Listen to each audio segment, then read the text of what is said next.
Hello दोस्तों, स्वागत है पॉलिटेक्निक स्टडीज पे। मैं हूं आर.के. सिंह एंड आज हम लोग अप्लाइड केमिस्ट्री के थर्ड लेक्चर को करने वाले हैं, जहां पे हम लोग डिस्कस करेंगे Bohr's atomic model. Niels Bohr ji के एटॉमिक मॉडल को आज हम लोग यहां पे डिस्कस करने वाले हैं।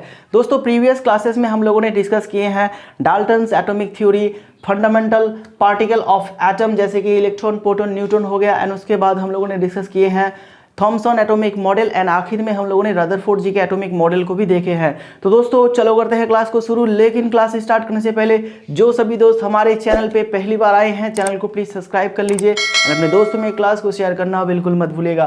तो दोस्तों चलो करते हैं क्लास को स्टार्ट। दोस्तों, जैसे कि हम लोगों ने प्रीवियस क्लास में रदरफोर्ड जी के एटॉमिक मॉडल को डिस्कस किए थे, तो वहां पे हम लोगों ने देखे थे रदरफोर्ड जी के एटॉमिक मॉडल पूरी तरह से सक्सेसफुल नहीं है, उसमें बहुत सारे कमियां रह गया है, बहुत सारे ड्रॉबैक्स हम लोगों ने देखे थे। तो दोस्तों इसके बाद नील बोर जी आए and Niels Bohr ji Rutherford ji के एटॉमिक मॉडल को थोड़ा बहुत मॉडिफाई करके अपना एक नया मॉडल पब्लिश करा, जिसको हम लोग बोर्स एटॉमिक मॉडल के नाम से जानते हैं। तो दोस्तों इस मॉडल में, मतलब बोर जी के एटॉमिक मॉडल में कौन से बातें कहा गया है, इन सभी बातों को अभी हम लोग देखने वाले हैं। तो दोस्तों सबसे पहला बात उन्होंने कहा, an atom consist of a dense nucleus. An atom consists of a dense nucleus situated at the center containing all the proton and all the mass, and its size is very small as compared to the whole atom. Okay दोस्तों, तो इस बात का मतलब है कि एक atom पे सेंटर पे एक डेंस न्यूक्लियस रहेगा।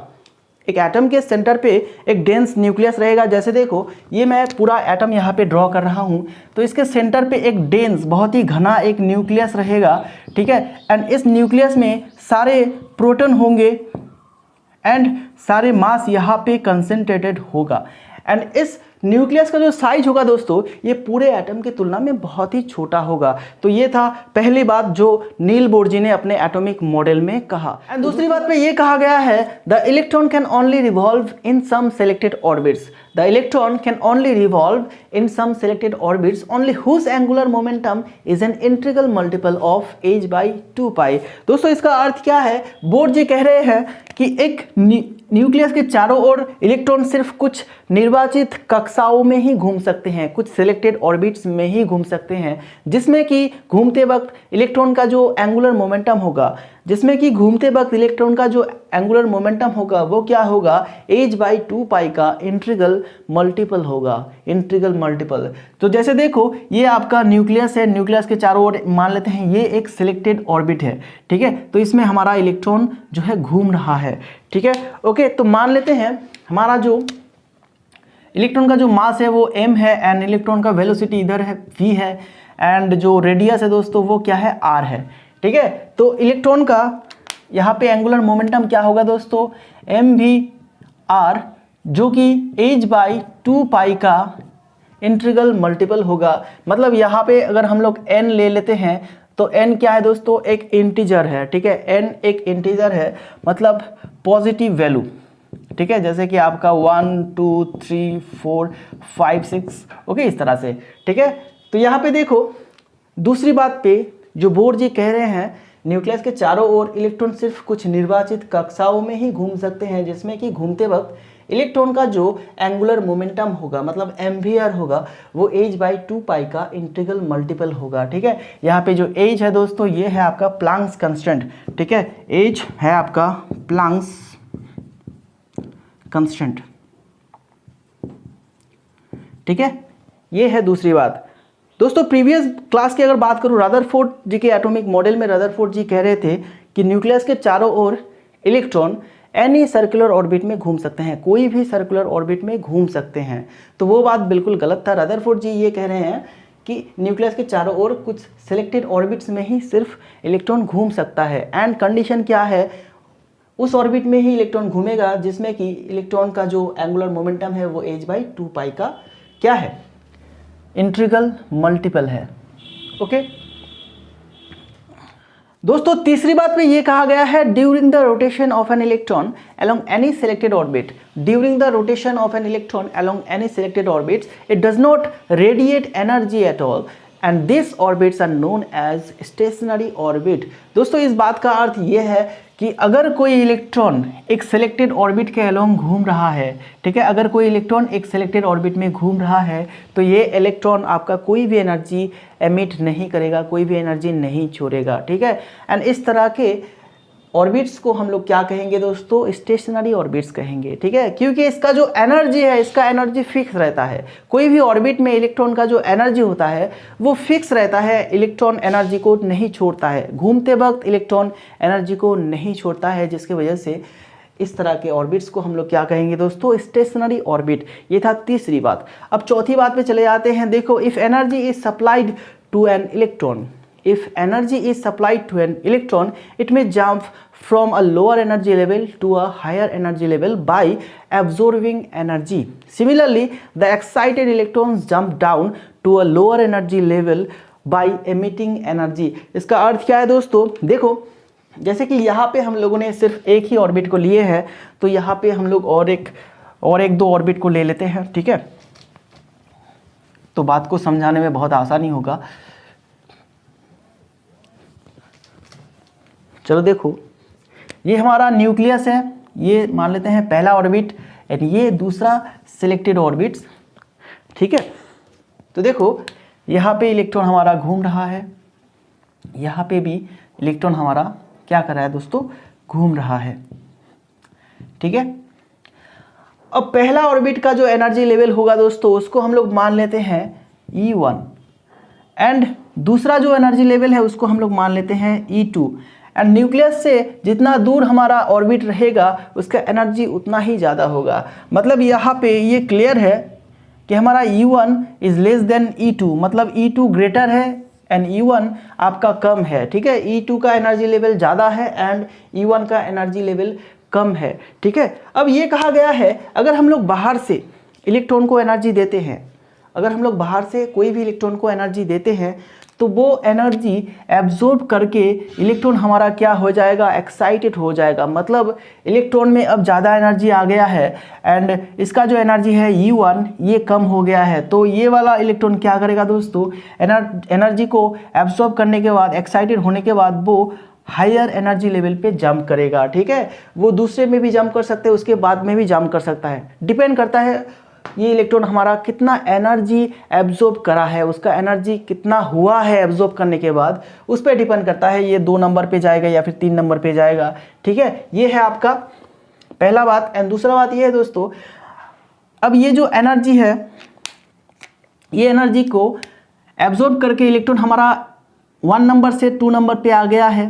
अब देखो, अगर हम लोग एनर्जी को सप्लाई करना छोड़ देंगे, एनर्जी देना छोड़ देंगे, तो ये एक्साइटेड इलेक्ट्रॉन अब क्या करेगा, एनर्जी को आपका रेडिएट करके वापस वो लोअर एनर्जी लेवल पे चला जाएगा, ठीक है। अब वो भी डिपेंड करता है वो कितना एनर्जी रेडिएट करेगा, कितना एनर्जी छोड़ेगा, ओके। वो 1 नंबर पे भी जा सकता है या फिर 4 नंबर से 2 नंबर पे भी आ सकता है, 1 नंबर पे भी आ सकता है, 3 नंबर से 2 नंबर पे भी जा सकता है एंड 1 नंबर पे भी आ सकता है। डिपेंड करता है वो कितना एनर्जी छोड़ रहा है, जैसे कि वो कितना एनर्जी एब्जॉर्ब करेगा तो उस पर डिपेंड करेगा वो 2 नंबर पे जाएगा या फिर 3 नंबर पे जाएगा या फिर 4 नंबर पे जाएगा।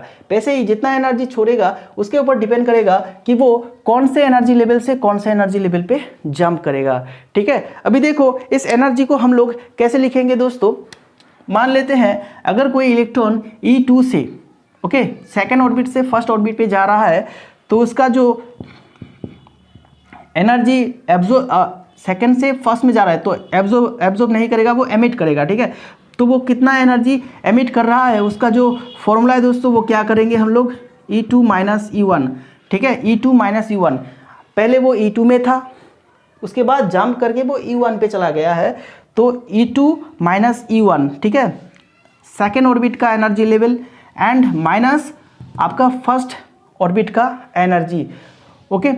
इसको हम लोग क्या कहते हैं, H न्यू कहते हैं, ठीक है, H न्यू कहते हैं। अब देखो H क्या है दोस्तों, मैंने पहले भी कहा था, H क्या है आपका प्लैंक्स कांस्टेंट, एंड न्यू यहाँ पे क्या है दोस्तों, फ्रीक्वेंसी ऑफ द रेडिएशन, ठीक है। एनर्जी, जो एनर्जी एब्जॉर्ब करा है या फिर जो एनर्जी आपका छोड़ा है, उसका जो फ्रीक्वेंसी है वो क्या है आपका, ठीक है, म्यू है यहाँ पे, frequency of the radiation of absorbed और एमिटेड एनर्जी, ठीक है। ओके चलो, ये सारी बातें जो है दोस्तों प्लांक्स जी ने कहा, प्लांक्स जी ने नहीं, बोर जी ने कहा अपने एटॉमिक मॉडल पे। तो दोस्तों ये था आपका एटॉमिक मॉडल का कंसेप्ट, पूरा कंसेप्ट था। एंड यहाँ पे हम लोग अब देखेंगे कि कहाँ किस हद तक बोर जी का एटॉमिक मॉडल सक्सेस हो पाया एंड कौन से ऐसे कमियां रह गया। ठीक है दोस्तों, इसको मैं पूरा अभी क्या करता हूँ, अभी इसको मैं इरेज कर रहा हूँ। बाकी हम लोग क्या करेंगे, अभी हम लोग सक्सेस देखेंगे पहले कि ये मॉडल आपका कितनी हद तक सक्सेस हो पाया एंड कौन से चीज़ों पे सक्सेस नहीं हो पाया। दोस्तों अगर हम लोग बात करें बोर जी के एटॉमिक मॉडल के सक्सेस के बारे में, तो सबसे पहले हम लोग लिख सकते हैं for the first time it could explain the hydrogen spectrum as well as hydrogen like one electron species, जैसे कि आपका हीलियम प्लस आयन हो गया, लिथियम प्लस 2 आयन हो गया, बेरिलियम प्लस 3 आयन हो गया। तो इन सब के स्पेक्ट्रम को एक्सप्लेन करा जा सका बोर्स एटॉमिक मॉडल के सहारे। जितने भी वन इलेक्ट्रॉन स्पेसीज है, ठीक है, एटॉमिक स्पेसीज है, ओके, तो उन सब के स्पेक्ट्रम को एक्सप्लेन करा जा सका इस मॉडल के सहारे। एंड रदरफोर्ड मॉडल में ये एक ड्रॉबैक था, वहाँ पे hydrogen spectrum and other one electron species के स्पेक्ट्रम को एक्सप्लेन नहीं करा जा सका था, लेकिन इस मॉडल के सहारे ये करा गया। ठीक है, तो दूसरा सक्सेस देख लेते हैं। This theory enables ones to calculate the radius of various stationary object with one electron system. मतलब जितने भी वन इलेक्ट्रॉन सिस्टम वाले एटम है उसके जो स्टेशनरी ऑर्बिट्स है, ठीक है, उसके जो स्टेशनरी ऑर्बिट्स है उसके रेडियस को भी यहाँ से कैलकुलेट करा जा सका एंड यहाँ से इलेक्ट्रॉन का वेलोसिटी भी कैलकुलेट करा जा सकेगा। ओके, तो बहुत सारी चीज़ें हैं दोस्तों जिसको हम लोग कैलकुलेट कर सकते हैं सिर्फ वन इलेक्ट्रॉन सिस्टम के लिए। ठीक है, वन इलेक्ट्रॉन सिस्टम, जैसे आपका हाइड्रोजन हो गया, हाइड्रोजन में कितने इलेक्ट्रॉन होते हैं दोस्तों, वन इलेक्ट्रॉन होते हैं। जैसे आपका हीलियम पॉजिटिव हो गया, हीलियम प्लस आयन हो गया, उसमें भी एक ही इलेक्ट्रॉन रहता है। एंड लिथियम प्लस 2 आयन अगर बात करें तो वहाँ पे भी क्या होता है दोस्तों, वहाँ पे भी सिर्फ एक ही इलेक्ट्रॉन होता है। एंड अगर बात करें बेरिलियम प्लस 3 की, ठीक है, तो वहाँ पे भी सिर्फ एक इलेक्ट्रॉन रहता है। तो इस तरह के इलेक्ट्रॉन सिस्टम को हम लोग क्या कर सकते हैं दोस्तों, इस तरह के एटॉमिक स्पेसीज को हम लोग एक्सप्लेन कर सकते हैं, उसके रेडियस, जो ऑर्बिट्स के जो रेडियस है उसको भी कैलकुलेट कर सकते हैं, स्पेक्ट्रम को भी हम लोग एक्सप्लेन कर सकते हैं बोर्स एटॉमिक मॉडल के सहारे। एंड तीसरा देख लेते हैं, the theory for the first time introduce the idea of quantum numbers. ठीक है, this theory for the first time introduce the idea of quantum numbers and the electronic transition. जैसे कि देखो इस मॉडल के सहारे सबसे पहले हम लोग क्या करते हैं दोस्तों, क्वांटम नंबर का जो इंट्रोडक्शन है यहाँ से हमें मिला। क्वांटम नंबर क्या है, जैसे कि हम लोगों ने देखा था इलेक्ट्रॉन का जो एंगुलर मोमेंटम था दोस्तों वो क्या था, h/2π का इंटीग्रल मल्टीपल था। तो यहाँ पे हम लोगों ने n लिया था। तो ये जो n नंबर आता है दोस्तों, n एक इंटीजर है, ठीक है, ओके, तो n एक क्वांटम नंबर है। ठीक है, n एक क्वांटम नंबर है जिसके सहारे हम लोग ऑर्बिट्स को देख सकते हैं। n का वैल्यू अगर 1 होता है तो वो पहला ऑर्बिट है, n का वैल्यू अगर 2 है तो वो दूसरा ऑर्बिट है, n का वैल्यू अगर 3 है तो तीसरा ऑर्बिट है। तो यहाँ से फर्स्ट टाइम क्वांटम नंबर का जो कंसेप्ट है वो हमें मिला।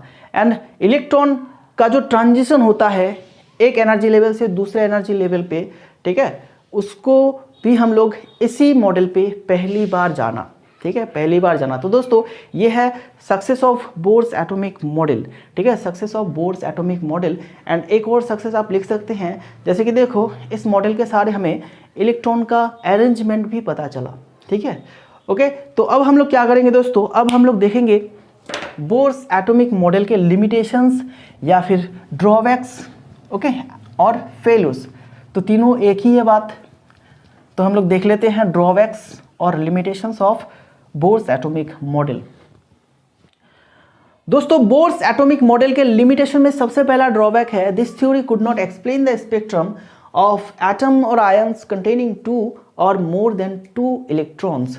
दोस्तों अगर किसी एटम पे या फिर किसी आयन पे 2 या 2 से ज़्यादा इलेक्ट्रॉन आ जाए तो फिर उसके स्पेक्ट्रम को हम लोग इस मॉडल के सारे एक्सप्लेन नहीं कर पाएंगे। ठीक है, लेकिन अगर एक इलेक्ट्रॉन होता है तो फिर हम लोग जरूर कर पाएंगे इस मॉडल के सारे। ओके, तो ये था पहला ड्रॉबैक। दूसरे ड्रॉबैक में क्या है दोस्तों, Bohr's model of atom fail to explain Zeeman effect.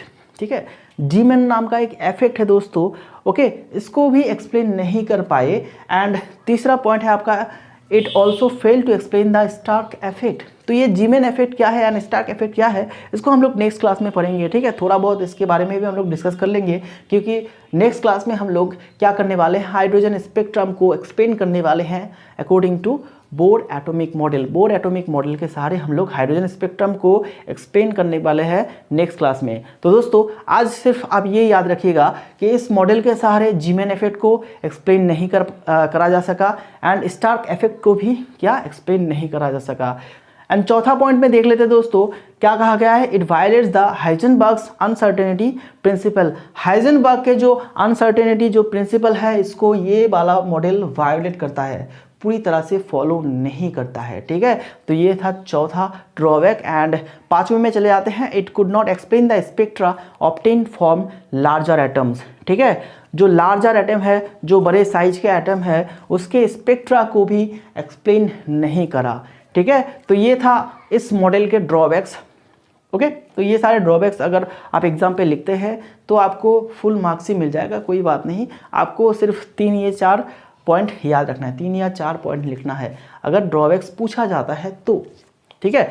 चलो तो दोस्तों ये था आपका bourse atomic model. Bourse atomic model के हम लोग पोस्टुलेट डिस्कस किए थे, 4 पोस्टुलेट थे। 4 पोस्टुलेट में क्या क्या कहा गया है, ये बातें को हमें याद रखना है। एंड उसके बाद हम लोगों ने success of bourse atomic model देखे एंड आखिर में हम लोगों ने drawbacks of bourse atomic model या फिर limitations of bourse atomic model देखे हैं। तो दोस्तों नेक्स्ट क्लास में हम लोग क्या करने वाले हैं, नेक्स्ट क्लास में हम लोगों को करना है आपका हाइड्रोजन स्पेक्ट्रम को एक्सप्लेन विथ आपका bourse atomic model. Bourse atomic model के सहारे हाइड्रोजन स्पेक्ट्रम को क्या करना है, एक्सप्लेन करना है। वहाँ पे हम लोग जीमेन इफेक्ट को भी पढ़ेंगे एंड स्टार्क इफेक्ट को भी पढ़ेंगे एंड उसी के साथ हाइजेनबर्ग्स अनसर्टेनिटी प्रिंसिपल को भी वहाँ पे पढ़ने वाले हैं, ठीक है। तो नए नए जो टर्म्स यहाँ पे आ गया है उनको हम लोग नेक्स्ट क्लास में पढ़ने वाले हैं। तो दोस्तों क्लासेस को देखते रहिएगा एंड सपोर्ट करते रहिएगा, लाइक कीजिएगा अगर क्लासेस अच्छा लग रहा है तो, एंड अपने दोस्तों में शेयर भी कीजिएगा। अगर चैनल को अभी तक सब्सक्राइब नहीं किए हैं तो जरूर सब्सक्राइब कर लीजिएगा, ठीक है दोस्तों। तो दोस्तों मिलते हैं नेक्स्ट क्लास में। Thank you very much.